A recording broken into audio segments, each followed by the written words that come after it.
And we begin here first at 10 on Fox with a winter weather alert. A blast of winter bringing gusty winds and snow. Visibility poor at times out on the roads tonight. And right now, 14,000 without power. A winter storm warning is in effect for much of our area. A wind advisory is also in effect for multiple counties until 4 a.m. tomorrow. Storm Alert meteorologist Lynette Grant timing it all out for us hour by hour. Lynette, you're also tracking bitter cold and lake effect snow overnight. Yeah, there's so much to dive into, but I want to talk about the wind first because some of us experienced wind gusts of 60 miles per hour today. That's typically what quantifies as a severe thunderstorm in the summertime. Right now, when we look at those wind gusts, the highest we're seeing is between 40 and 50 miles per hour, but that is still very high, and these wind gusts are still going to be elevated through the night. Right now, the sustained wind is anywhere from 15 to 20, maybe even 25 miles per hour. It's a northwest wind, and that is what is going to drive the colder air and lake effect snow. That wind advisory is for those counties that aren't necessarily going to see lake effect snow through the night and tomorrow, but are still going to see the impacts of the wind.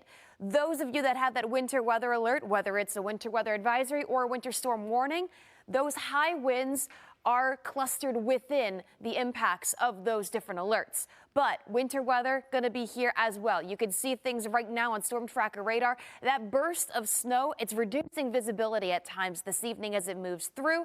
And we're going to see things get very cold in addition to seeing this snow.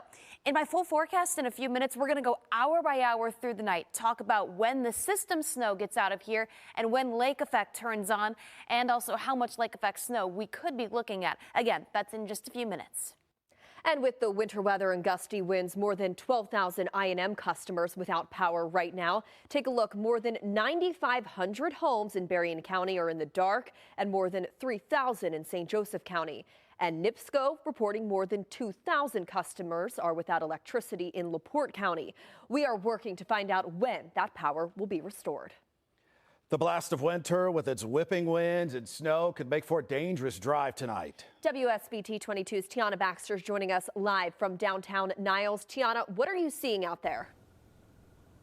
Yeah, well, we saw heavy snow start about 30 minutes ago, and it's starting to stick to the ground. It is on and off. It's kind of lighter now, and I just left Cass County that saw that same on and off snow, but it wasn't nearly as heavy as that first blast we saw here in Niles. I'll take a step to my side.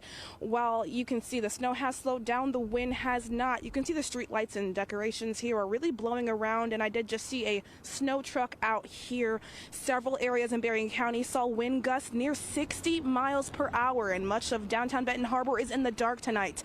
I spoke with Berrien County Dispatch, and they told me they've been overwhelmed with calls. Crews across the country are dealing with downed trees and utility poles scattered across the area. Officials say the wind and lake effect snow will cause visibility issues. So they advise drivers to be cautious of others and slow down. MDOT says they're ready for this storm. We have more than 100 professional operators. We have 90 trucks, 7 garages, 65 snow routes. So this is something we prepare for. While snow is falling, everything is top priority. Our operators are really trying to get those roads as clear and safe as possible, as humanly possible for motorists in Michigan. And that heavy snow moving into Indiana. Dispatchers say there are no road closures or accidents to report, but roads are quickly getting snow covered. And in Elkhart, a traffic light fell down at the intersection of Mishawaka Road and Oakland Ave. Stay with WSBT 22 as we track the storm's latest impacts. Live in Niles, Tiana Baxter, WSBT 22 News.